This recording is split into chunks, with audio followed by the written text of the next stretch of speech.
Good morning. Good Tuesday morning to you.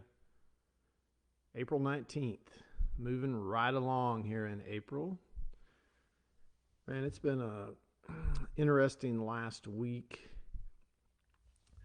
I've really been focused on acknowledging the favor that takes place in our lives, and man, some of the thoughts and stuff that have come to mind, some of the things that's taken place is just sometimes kind of hard to wrap your mind around. But anyways, I want to share something that come to mind when I was working on something totally unrelated last week, but we had a lot of focus on acknowledging favor and just really studying ways to create advantages. And I have a new term for you this morning: acquired connection. And acquired, most people have heard that before, acquired taste. That's where you have to do something over and over again, usually related to food or drink, that you necessarily don't like at first, but you do it over and over again until you develop an acquired taste where you now like it. You're now a lot of times addicted to it. And I think, from a coaching perspective, when people are working to achieve something, a lot of times we're not working the acquired portion of that. We want to do what's easy. A lot of times, if you're passionate about something, you have no problem putting in hard work and really digging in and giving attention to what you're doing.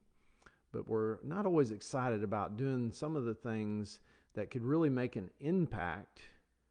But to do those, it would take an acquired objective. It would take doing it over and over again until you love it. When I was in high school, I hated, playing football. I hated leg days. I was weak in my legs. I hated it. But the thing is, I doubled my leg days. And within a short period of time, that became my favorite thing to do because I acquired, a connection with that. So this morning, acquired connection. What is it that you're missing out on that could really create an edge in what you're doing if you acquired a connection with it? That it would really pay off. If you become addicted to it, it would really become an advantage to whatever it is you're pursuing or striving to achieve.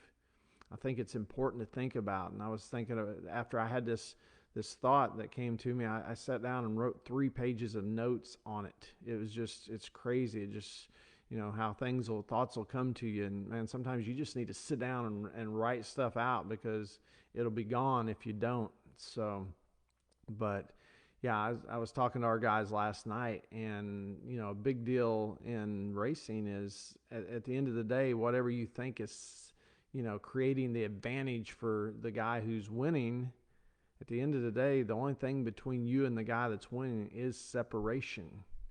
And I told our guys, if you can be a master at eliminating separation, I said it's not something people focus on. It's not something people give their attention to. It's going to be an acquired objective. You're going to have to acquire this. It's not something you're just going to want to go out and do. That's just the fact.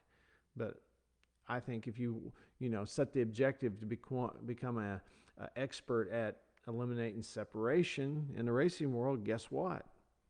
That's going to be a huge advantage. It may not be something you want to do at first. It may not be something you're excited about.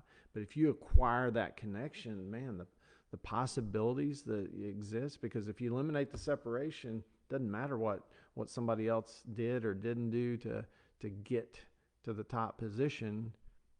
It doesn't matter. You're now in a fair fight. We talked about that last night. A lot of people, whatever they're trying to achieve, they're not in a fair fight. They're trying to compete with people on the same strategy that they used to get there, and a lot of times that was years of effort, and you can't make that time up. So instead of fighting the time component, let's analyze what we can do to acquire a connection that would make it a fair fight. Sometimes it's just about figuring out how can you make a fair fight. Well, Dr. Kevin Elko last year gave a heck of an analogy. He was talking about, I believe it's either Arnold Palmer or Jack Nicklaus. He's one of the top golfers in the world, but he was talking to this blind golfer, and the blind golfer was actually really, really good. And he's like, how are you so good? And The guy actually had a little somebody that had a little bell that he would go out and ring, and the guy could hear the distance, he could hear the direction, and was actually really good. And the guy told the best golfer in the world, he goes, "Yeah, I can beat you any day of the week on any course." And the guy was like, "Really? I know you're overcome some challenges. I know you're an excellent blind golfer, but how do you expect to beat the best in the world? That's still a challenge." And he goes, "Name the day and place." So the guy named the day and place, and the guy said, "Well, what time do you want to tee off?" He said, "Midnight." He found a way to make it a fair fight. So sometimes we need to acquire a connection so we can make it a fair fight for ourselves. Put some thought in that day. It may change your life. You guys have a great Tuesday, and I will talk to you soon.